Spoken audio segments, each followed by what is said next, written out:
Hello, my friends, and thank you for joining us today for Spiritual Toolkit, where we discuss life's diversity, challenges, and blessings. My name is Brock Ford, and I am your host. Joining me today on the team is producer Peter Millar, and a shout out to our new Thought Media Network founder and director, Robert Brzezinski. The idea for this show came from my sincere desire to be of a support and a voice for the disenfranchised, the struggling, and hurting people within my reach, to offer spiritual and ethical practices that help others transform their lives, relationships, and their careers. My belief is that together we can build a bridge of understanding, healing, and equality for all, no exceptions. And to this point, we will have guests from all walks of life discussing real life and navigating its twists and turns. And you're invited to join us each week and to participate on the chat if you have questions or comments. So let's get started.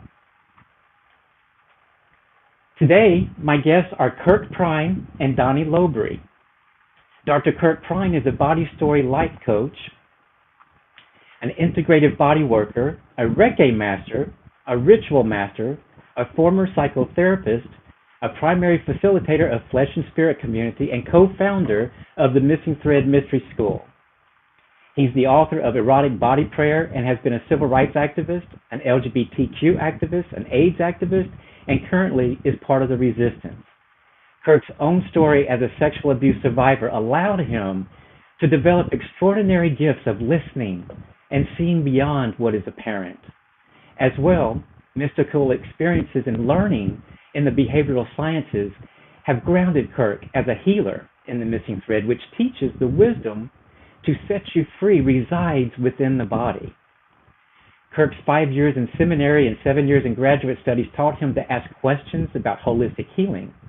Exploring across spiritual traditions and gathering the best scientific understanding of how healing takes place has been Kirk's passion and purpose. And you can also check them out at themissingthread.com, themissingthread.com. And then his husband, Donnie Lowbury, is a certified massage therapist also joining us today. He's also a certified physical trainer, a body story life coach, a yoga teacher. He's also a Reiki master, a violinist and violist. He's a vibrational sound healer and co-founder of the Missing Thread Mystery School along with Kirk. Donnie's also a midwife to the dying and assists the terminally ill with their birthing into death. And I love that phrase, birthing into death. Donnie utilizes his channeled violin and viola music to assist in that healing that he facilitates. Donnie says these mystical experiences have one important thing in common. They were all activations felt through the body. All these experiences laid down the foundation of his current work as a body story expert. And y'all, he speaks 12 languages, and his skills and life experience call people to liberation and to joy. So with that said, help me welcome Kirk and Donnie.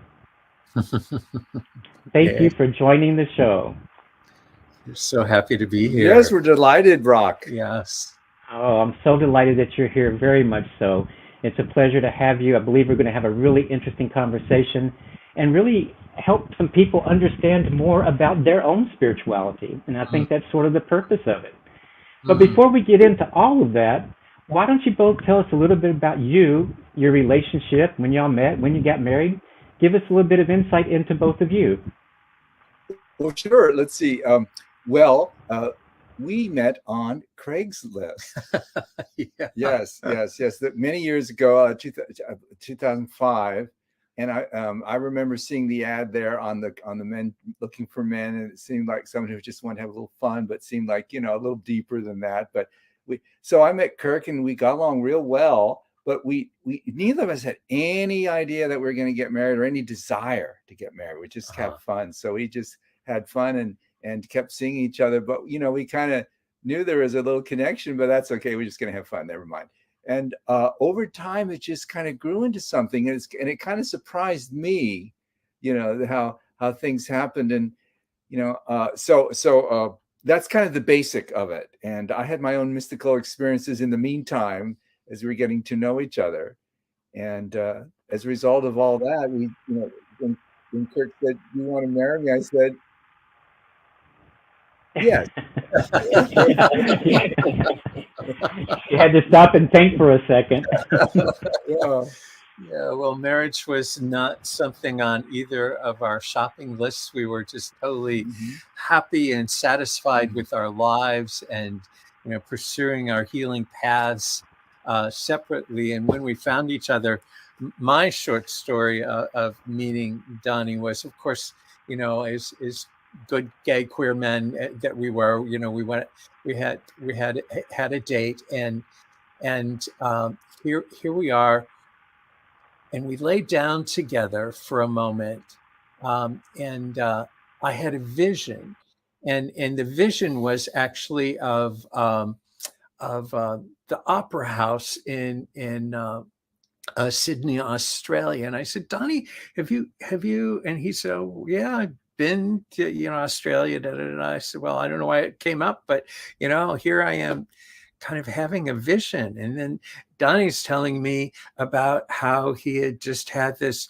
amazing experience of a woman who had Alzheimer's, and how he saw the face of we call the beloved, the Christ consciousness in her. And so, needless to say, what started off being a play date for both of us, I knew from the very moment we met, something much more expansive and extraordinary was happening.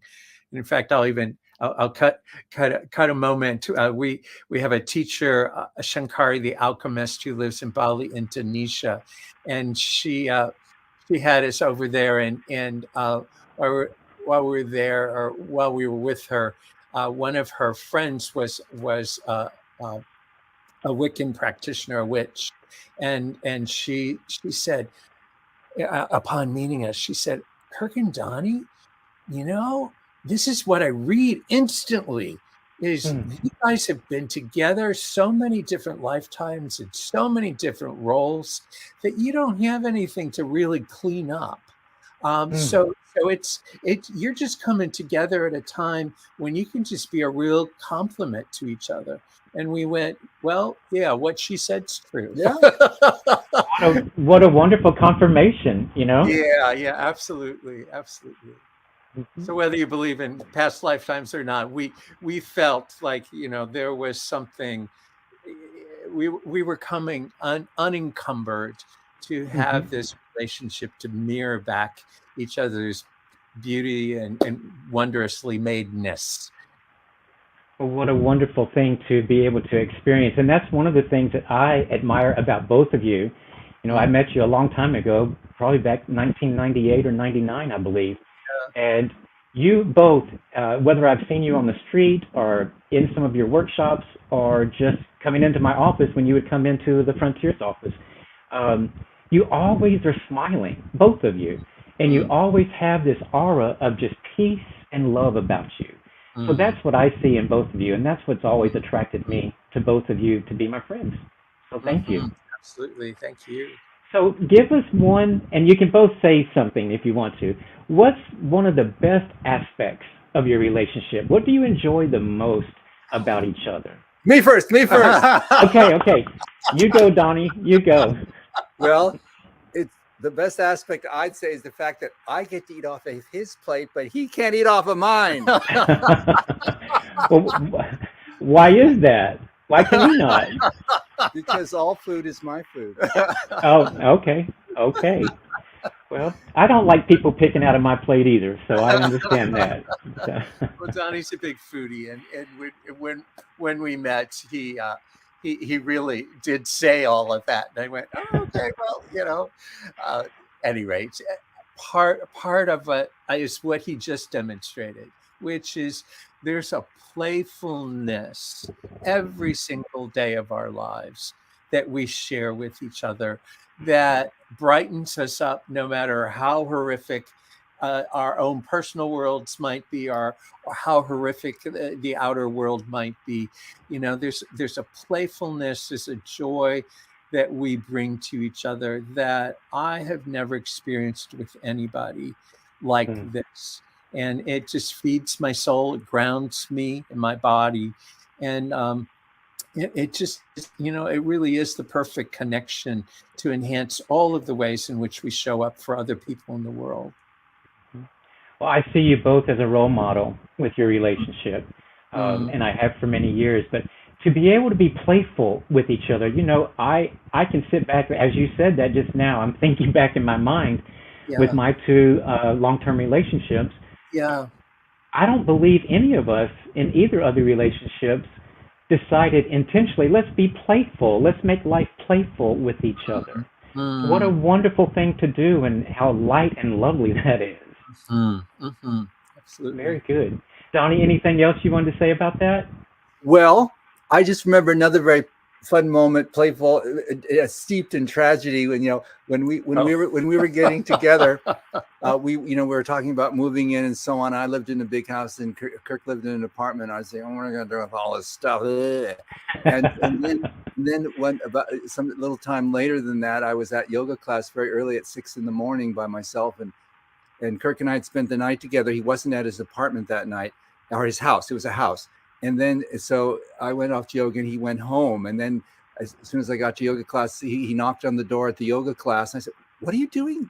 Did you forget your key or something?" His house had burnt down. Oh my gosh. His house had burnt down the night we were together. And it did. And Goodness. It was all in the park. It was all in the garage, yeah. all in the middle of the street. The house was just, gone. Anyway, so his house burnt down, and so the first thing we did was we went to Target, and we had hot dogs And bought and bought underwear. And the thing, and I had an epiphany in that moment as we were sitting there with hot dogs, and his house had just burnt down hours ago, and I had this epiphany. I looked out and saw all these people at 11 o'clock in the morning, and they were walking in the Target, and my epiphany was, darling, all these people here, each of them wears a larger dress size than I do. I'm sorry.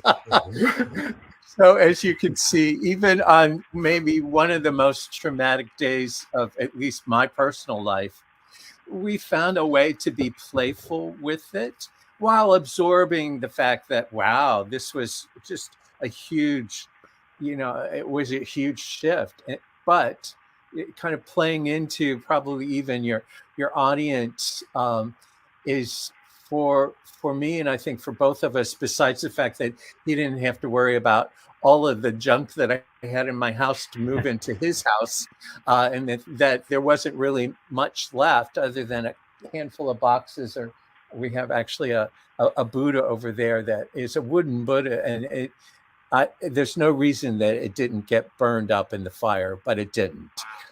So it was kind of like, oh, that's really important. What I want to get across, though, is I love the word. It's called the Lord's Prayer, but when Jesus said, to his followers to pray like this, and hallowed be thy names. Hallowed means to sweep out, or to soften the earth, or to plow your way through. And what I knew was I got hallowed that day, that I got emptied out, as the Buddhist would say, that really pretty much all of my whole life was in that house and literally was gone. And so a new beginning for us together to build and become whatever it is that Spirit was guiding us into. And it was shortly after that we took a trip to London. And while we were in London, I had one of those mystical moments of actually, and some people would say I was having PTSD. For me, it was a mystical moment of I literally we made love, to be honest. We made love in the morning, and the next thing I knew, I didn't know who I was. I didn't know who he was. And what, to make a long story short, is that it became a moment where my guides, I call them, all kind of came rushing in. And so a new level of guidance, and I'd already had a lot of guidance before, but it was like now they had a voice, now they had a way of communicating with me. So the gift of that clearing out was, it actually created, I think, an energetic expansiveness for me to hold now new possibilities of knowing information, how to love and serve people even better through my guides. Well, I think that's a beautiful story. That puts you in a place of being grateful, of peace, of what was a tragedy that most people may not have come through very as easily as you did with that. So Yeah, what a absolutely. beautiful way to look at that. Yeah, absolutely. Well, and even in the bio, you talked about kind of midwiving the dying, and we're currently actually doing some work with folks about practicing dying so we can be more alive. But I think both of us really understand that concept of you have to clear out a space to fill it up. And so making sure that you keep clearing out the space and making sure that what you're filling it up with is actually just more love, more light, more of whatever it is that spirit has for our shared purpose, for our individual purposes or callings, to serve people. In New Thought, we call that clearing the path is a big dump. A big spiritual dump comes in. Yeah. You know? We do a lot of big dumps. Yeah, don't we? right. Yeah, I love it. Exactly. Well, let's switch just a little bit. I'd like to hear you share with us a little bit about how did each of you get started on a spiritual path, and did you develop that early in your years before you knew each other, and or was that something that you both sort of joined in together and did? How did your spiritual path begin separately? Well, as you mentioned, I'm a musician, and that's always been my number one interest in life has been music, and so that by itself is a spiritual path, even if I didn't know that. And the other thing that is very important for me is service. And so at a certain point in my life, I thought, how can I be of service with music? And because I'm a queer boy, I thought of a queer way to do it. And I started playing in hospitals in very odd spots, not at I played at the reception area, but in much odder spots than that. I finally got permission to go into the emergency room and into the ICU and to all kinds of very odd spots and play for people or just create a vibration. Alzheimer's clinics, a lot. Yes, just all kinds of places. Yeah. And sometimes I'd even show up at places not announced and just play for people. And so that just took me to a different level. And as you mentioned, after I had done that for a while, I had a deep mystical experience, unprovoked, unthought of, on anything. It just happened. I just fell into it, and playing for an Alzheimer's residence, and just sank into a vision where I saw the face of Christ in the woman with Alzheimer's. And it was someone told me. I'm Yeah. sorry. I was just going to say years ago, I believe I shared this with y'all on your show. I had an experience in my garage, after my mom and sister died. But they call that the experience that you and I had. Someone told me it's called quickening of the spirit. Have you ever heard that before? Sure. Yes, but I never thought about it in that way. Yeah. But I think but the thing important about it that it's not that I just saw a vision. I felt it in my body. As I tell people, it was like the Niagara Falls of love, standing under Niagara Falls and just receiving the love. And it changed my life. Thank you for sharing that. And it shows, Donnie. It shows in you, and it shows in Kirk as well. Just when y'all walk down the street, people can feel your aura. So it's wonderful.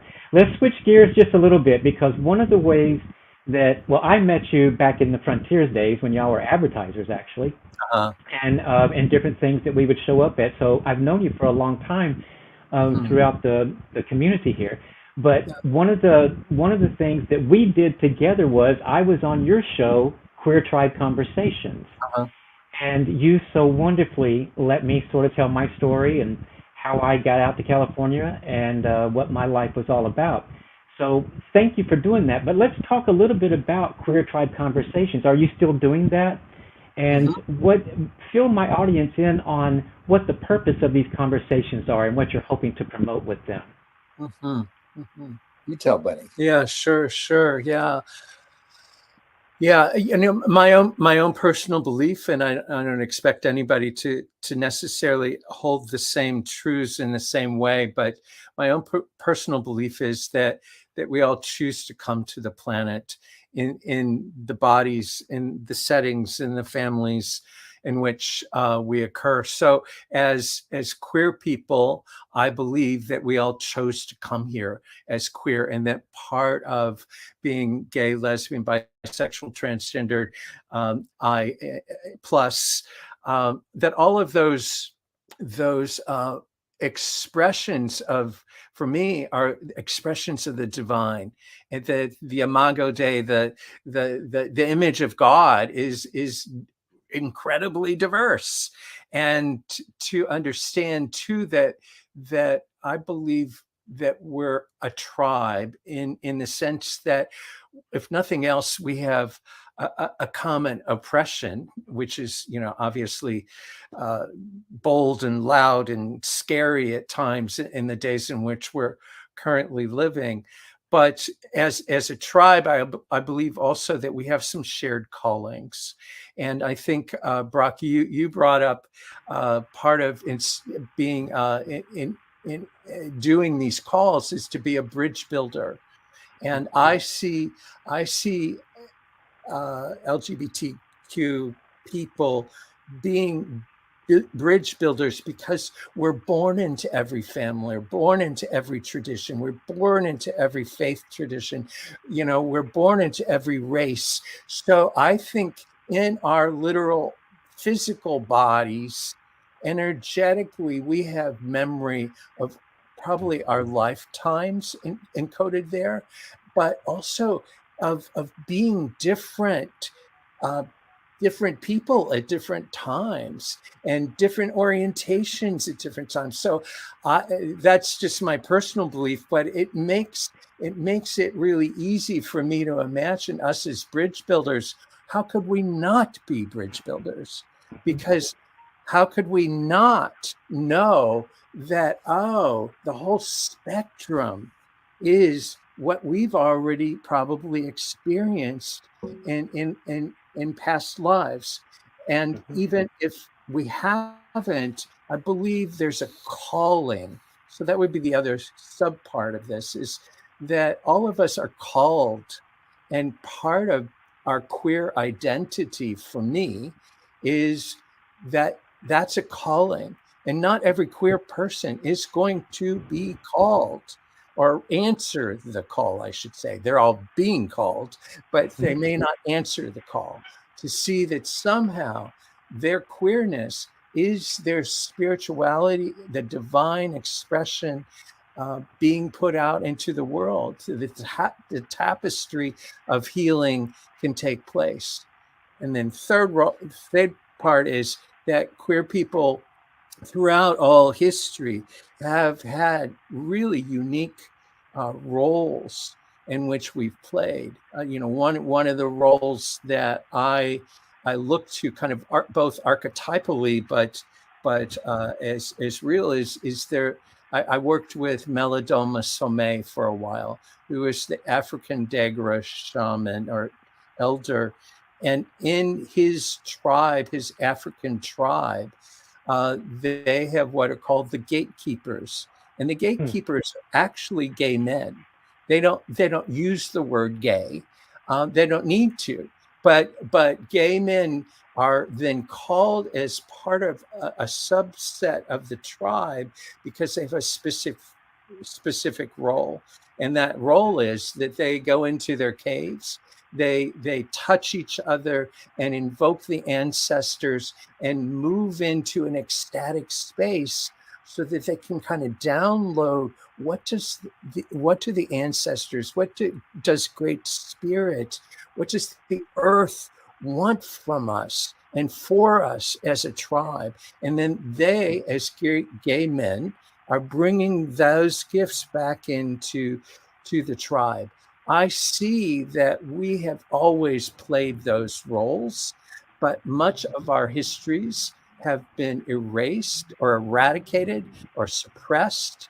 But we're in every tradition. We've always been in every tradition, and I see us as big seekers of the divine. So that's kind of why I created Queer Tribe, was to bring voices for other folks, our allies, as well as queer people, to understand how we play so many beautiful roles and have throughout time, and drop all of this shame and guilt and oppression, negative stuff that gets thrown at us all the time, because we can have full faith and knowledge. We're not an accident. We're here on purpose, and we're here to help save the planet. Amen, brother. I totally believe everything you just said. Good. Thank you for sharing that. And I love that you use the word tribe, and I've heard you use that before in the past. But right now, it really resonated with me as I'm sitting here that the word tribe means I belong, and the word tribe means I have people. And for a lot of us, we don't have those two things, when we first come out or something of that nature. But I love the fact that it's called a tribe, because it gives me a warm, comfortable feeling that I have people that I can go to. And also is that you said that we're here on purpose, and gay people are here on purpose. And I truly believe that we are the balancers of the universe, and that we are here for a specific reason to be exactly who we are. And there is nothing wrong with us and or anyone else that's within the LGBTQIA plus community. But it really resonated with me what you said, and I'm going to use that word tribe going forth in the future, and I'll let them know that you taught me that. But at any rate, thank you for bringing that sentiment to the floor for that. Thank you. Yeah. What about a little bit about Flesh and Spirit and the Mystery School? We want to know about that also. Can you go into that? The both of you go into that a little bit? Sure. Well, Flesh Spirit arises from the idea that spirituality and our bodies are one, are related. It's kind of the idea. This is, if you even take a higher view than that, when you think about spirituality, I would propose that spirituality just has to do with consciousness.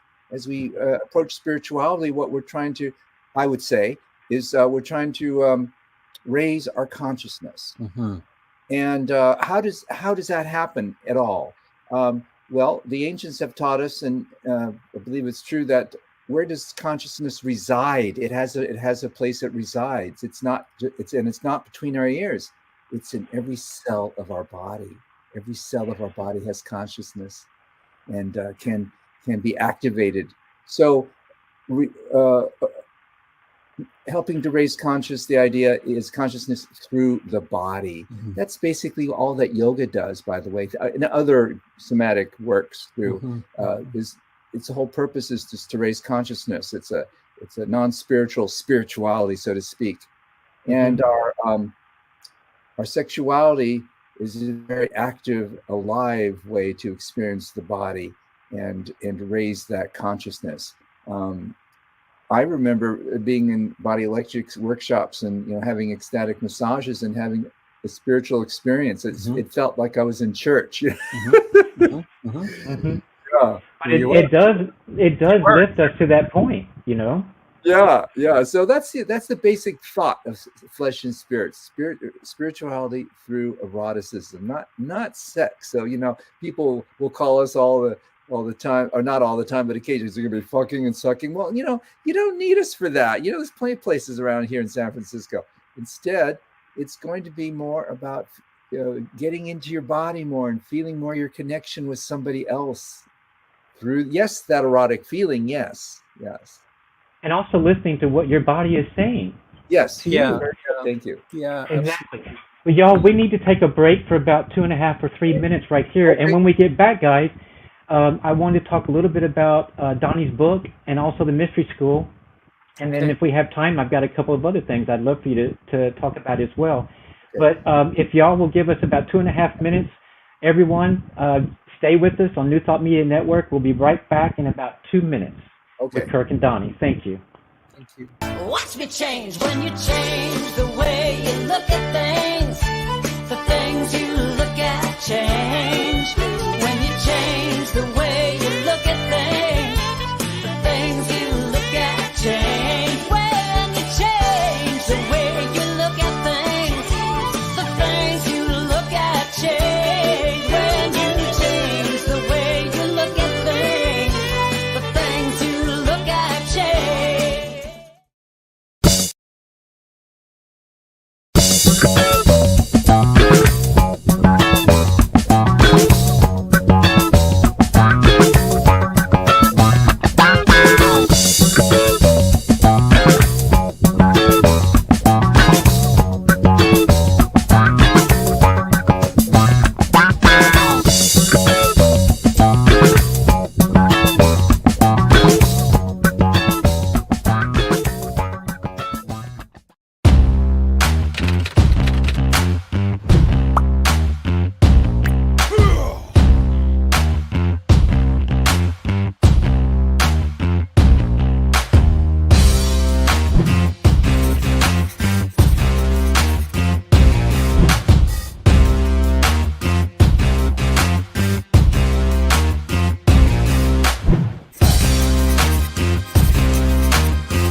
All right, I believe we're back on New Thought Media Network with Kirk and Donnie.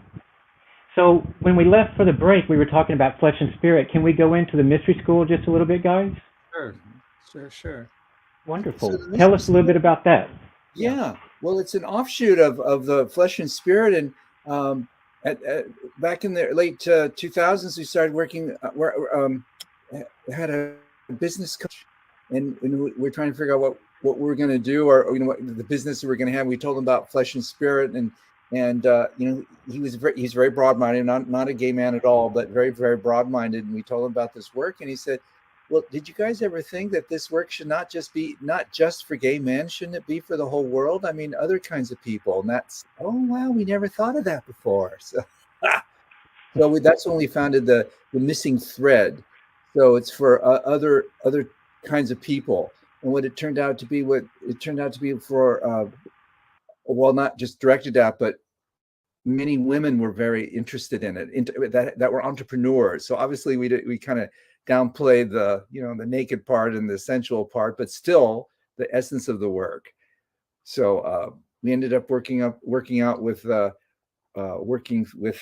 quite a few entrepreneurs, some men, but lots of women, and starting teaching them how to do this type of work as well.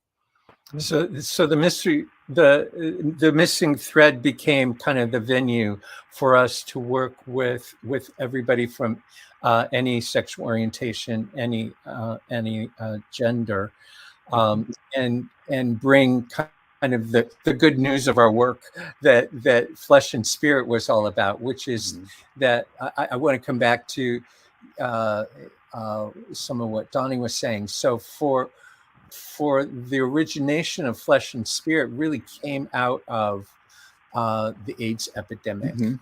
And at the time, I was still in grad school studying behavioral medicine, and then later became a professor there, teaching about how our bodies hold stories. Mhm. And so the common thread between both flesh and spirit and the Missing Thread Mystery School is that we have stories in our bodies, and it's back to that clearing out stuff and opening up to replacing it with a new experience. And for most of us, we've all experienced traumas in our lives, if not directly, indirectly. And we either have an accumulative effect of those traumas, or we have, a major trauma that just gets embedded. Either way, that experience is in our bodies. And so our work in both flesh and spirit and the missing thread is to help people unpack that trauma and find and use many different tools and techniques, some of which we personally have developed, and some we've gathered from other healers throughout the world and throughout time, as well as good science. But putting all those things together, how can we help people de-traumatize and come into what we call the three alchemies of our work, which is to awaken, to remember who we are, and to come home to our bodies. So the coming home for many of us, I believe, even in this time, is, when we get threatened energetically, people, whether it's the shamans or good science at this point, we understand that when threat happens, we dissociate from our bodies. And so we leave our bodies. So I had that experience growing up of dissociating from my body. So when it came to things like, having out-of-body experiences or having dreams and visions, that's a piece of cake. Was not a piece of cake for me was to actually inhabit my body, to fully be alive and well in every cell of my body without a shield, without filtering out the threats of intimacy and connection with people. So we've taken all the work from flesh and spirit and brought it into the missing thread, and much of the work is about what we call body story work, and shedding whatever it is that we need to shed so that we can replace it with a new experience. But our work is very experiential, so it's not just teaching people didactic information, which is great and fabulous. I mean, I was a psychotherapist for 17 years. I listened to people. They made incredible changes. But now engaging the body in the healing process actually shifts the whole dynamic and accelerates the whole dynamic of healing. I got the privilege of working with Elizabeth Kubler-Ross before she died. And she used to talk about, there are 4 quadrants to everybody's life, and that's our intellectual self, our emotional self, our spiritual self, and our physical self. And when we work on all 4 parts at the same time, we just escalate the process of healing, of liberation, and manifesting our heart's desires.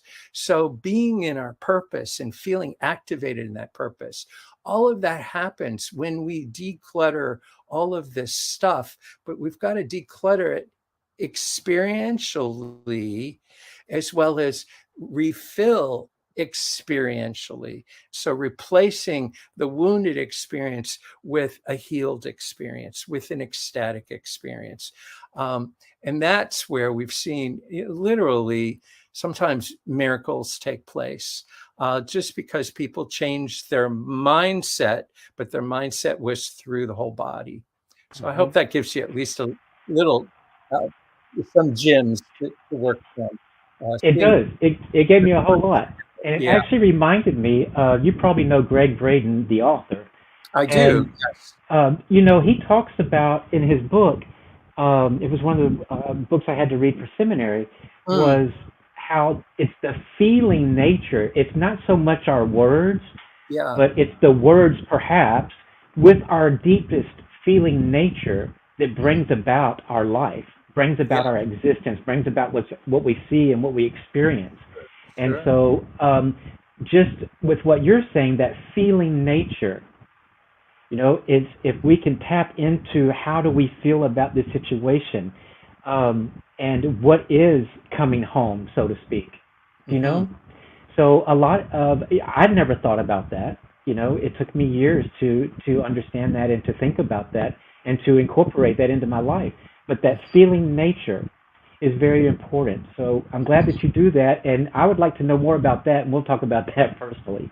But Okay. at any rate, we still got about 15 minutes left. So wonderful. I wanted to get into. I know that you do. We've talked about the ecstatic rituals and things of that nature. What about the Reiki and the massage classes that you do? Give us a little bit of insight into what's the difference of those. Sure.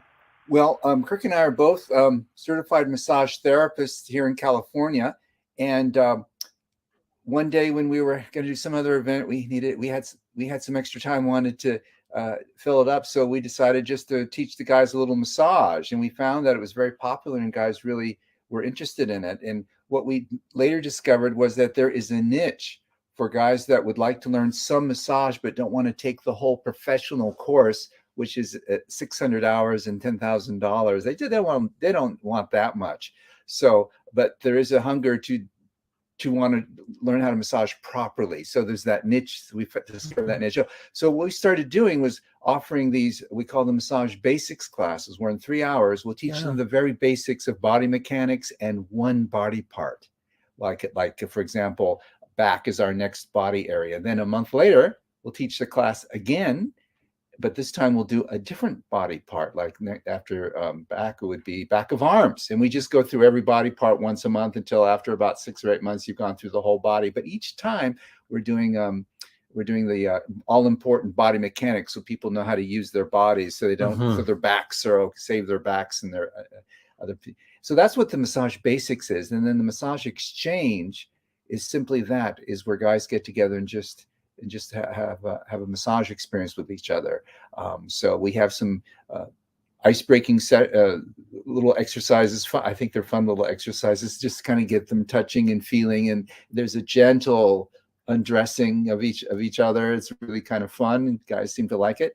And then we get them on tables, and then we have each guy's on the table for an hour, and they get massage in 4 rounds of 15 minutes each, and then we switch the masseurs, but they stay on the table. Just kind of a whole scene of massage. Well, Yeah. right now, Go ahead. I was going to say, right now I'm sort of emulating what that would feel like, and I'm like, wow, it would be wonderful to have a massage right now. Yeah, But right, absolutely. What's the how does the massage that you do help you in your death and dying work? I know that you talked about that a little bit. Is it the ritual, the ecstatic massage ritual? Massage. Yeah. So the ecstatic massage is using breath, using sound, and using massage to raise the energy so that we go through kind of a life, death, and rebirth experience. So after a man's been on the table, or a participant's been on the table doing for almost an hour. So while that's happening, their body is waking up and the energy's moving. And then we have them do an experience where they actually hold their breath. It's called a big draw, or we call it bridging between the worlds, where you do kind of an isometric exercise, and you hold your breath as long as you can hold it, and then you release. And that's like going from death to rebirth.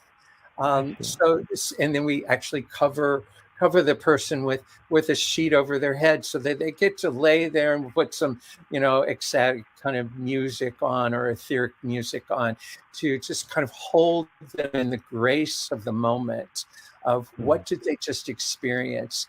And so doing an ecstatic massage is, sometimes it's just community building. It just makes people feel better.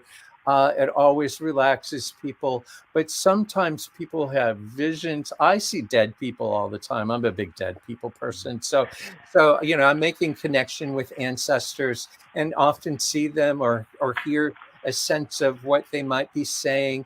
I remember we did a whole ecstatic massage retreat one time, and one of the brothers, right after the massage, went to bed that night, had a dream, and the dream took him now on his new path and his new calling. He had no idea that he had Native American ancestry in his blood, but while he was on the massage table, something came to him, and then in the dream, his great-great-grandmother came to him and said, "You are on a red path and you need to pursue that."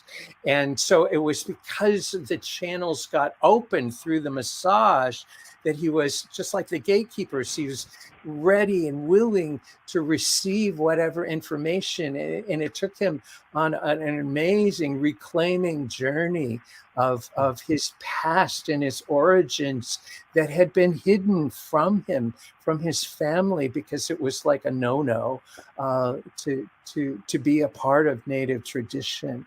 So the ecstatic massage is for me, it's an opener. It's opening the gates. It's opening the dimensions. It's opening, and when you do it in groups, it feels more, for me, again, like a portal is opening. So that the energetics is, I do, and we both do, this kind of work individually, but when you have a whole group of people doing it, and it just kind of opens up heaven's gates or earth's gates in a way that you feel, and you're open and receptive to whatever it is that's being imparted to you. So it's juicy stuff. Unlike, and I'll come back to your earlier question, was we do all this massage work, which leads into the ecstatic massage work, and we do Reiki trainings. And so the Reiki, though, is a passive experience. So we do a Reiki clinic once a month here in our studio. And we have practitioners we've trained to just lay hands on people. It's a clothed experience. It's for everybody, no matter what gender and orientation, but it's a passive experience of just opening up to the life force and being a channel of that life force. It has no dogma to it, but people will have just, again, gentle, soft experiences, or they'll wake up. Part of Reiki itself is the symbolism. One of the symbols for Reiki is about opening up the truth that will set you free. So what is it that you need to know to set you free, or to get you on a path of more direct healing? And so while doing Reiki, they may just kind of absorb something, but once again, they may have some impressions, or they may have a dream, or the facilitators might have some impressions. So it becomes this healing dialogue of learning information that oftentimes leads people further on their path of healing and escalating that process. Well, I want to be a part of your next one. That sounds good. But listen here, guys, I can't believe it, but we have like 10 minutes left, 8 minutes left. But we've covered a lot, and it seems like we just got started. I know. So, will you guys come back another time, and let's go deeper and get into this even I more? would love to. Yeah, I mean, I really believe that the more people get it, that our bodies are not separate from our spirits, the more we're going to heal ourselves and the planet. So I'd love to continue the conversation. And thank you for letting that be your last thought as well. It's always about the healing. Thank you for that. Y'all, you have been wonderful guests. I really have enjoyed this, and I believe our listeners, our viewers, will and have gotten a lot out of this, and hopefully open some eyes and open some hearts to more understanding of this information. So thank you both for joining us. And y'all, what we're going to do is Donnie is going to play us out of here on a little bit of a meditation. If you want to watch, you can watch, and if you want to just close your eyes, you can listen. But we're going to allow Donnie to entertain us a little bit with a meditation going out. And we've come to the end of our show, so what's going to happen is, again, Yeah, Kirk and Donnie, thank you. ready. And then next week, y'all, just wanted to remind you that next week I've got Reverend Maggie Oman Shannon coming to discuss her ministry books and art, and what she does in her spiritual life as well. And also check out all the other great shows on New Thought Media Network at ntmedia.org. And I'm going to say goodnight, because what we're going to do is we're going to let Donnie just take us out of here, and when it's time, Peter's going to just click the button and we're going to be gone. But at any rate, thank you to the viewers. Thank you to everyone that participated today. And Peter, thank you. And of course, Kirk and Donnie, thank you so very much. And Donnie, are you ready? Yes. Let's go. Mm.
Hmm.